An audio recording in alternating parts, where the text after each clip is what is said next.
Hi, good evening to all. Just studying. I think just studies have grown so much to all the degrees that everyone's been doing, and from engineering and medical to diversifying in humanities. And who ever thought that events could be something that you could study and pursue further, right?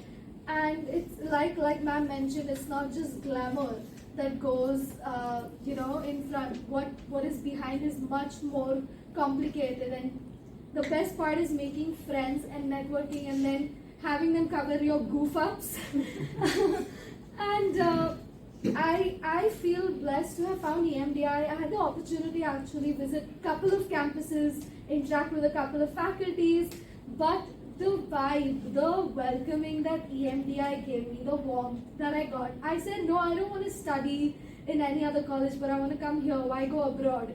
And I think it was the best decision because I opened my own business and I'm doing concerts now, and EMDI has supported me so much with the staff and the connects that even they've given me and the assignments that have been ever so helpful. So I'm glad such colleges are coming up and encouraging students. Parents also get a surety that there is an actual degree to go pursue, right? Because not something you're shooting in the blank. And I just want to thank everybody, and of course, great connects, great faculty, and I wish this just keeps growing and nobody gives up in terms of events as a whole. Thank you.